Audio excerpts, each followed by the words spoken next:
Hey, what's going on everybody? It's Dom from Lensprotogo and Lens Rentals, and welcome back to the channel. Today I have a very exciting camera with me. It's the GFX100 from Fujifilm. Now the GFX100 is the latest and greatest in Fuji's newer line of medium format cameras, boasting a 100 megapixel image sensor. You heard that right, 100 megapixels. So the image from the GFX100 is obviously absolutely enormous, but it's not just a resolution monster. I think we're gonna find out in this video that the GFX100 fits really seamlessly in the entire scope of the Fuji camera line. So in this video, I wanna give you a couple of first impressions I have of the GFX100 after shooting on it for a couple of days, and offer up some things that I think you should know about this camera. So, without wasting any more time, let's check this thing out.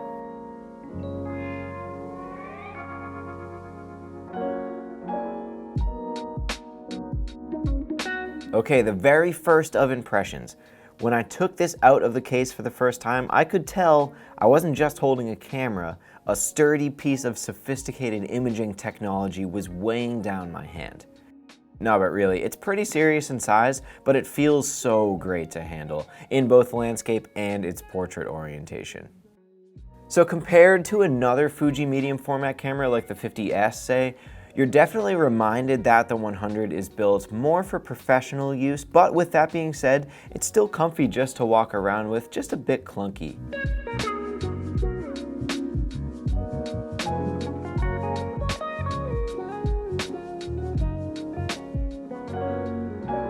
In the context of the Fuji camera experience as a whole, I'm a bit conflicted because when I looked at the image afterwards, I said, yes, those are my Fuji colors. I looked at the lovely focus roll-off of those well-executed lenses, but the act of shooting on it felt a little distant from my Fuji outings in the past.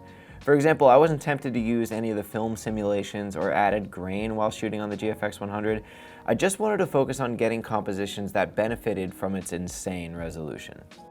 Using autofocus was a pretty pleasant experience. I was using that more often than I thought I would, and honestly that did perform pretty much exactly like other Fujis, I will have to say there.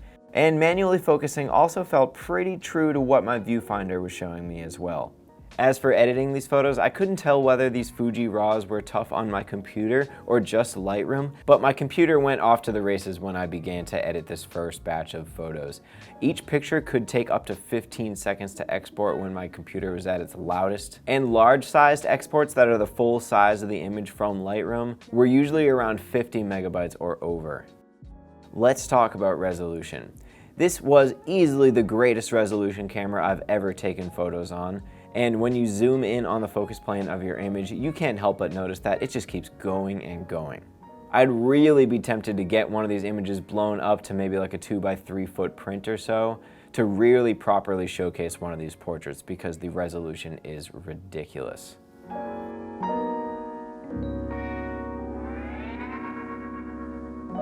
One thing I want to point out while we're looking at these portraits is the incredible focus roll-off you get from the combination of these GF lenses and this humongous 100 megapixel sensor.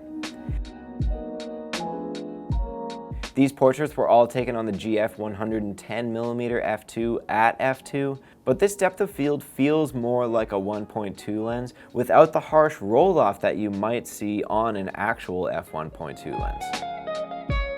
This last one was taken on the new GF 80mm 1.7, and this honestly felt like using a 0.95 lens. Not very easy to focus, but my friend Alec nailed this one.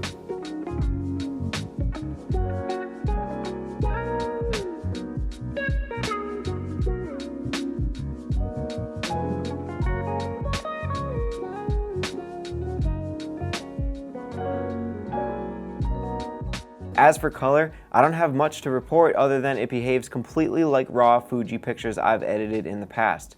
As for recovery, you're going to be able to retrieve a lot more information from the shadows than the highlights, and the grain from high ISO values didn't really seem to be a problem on this camera until at least 4000. And when I say a problem, I'm talking about what's noticeable at the 100% image crop.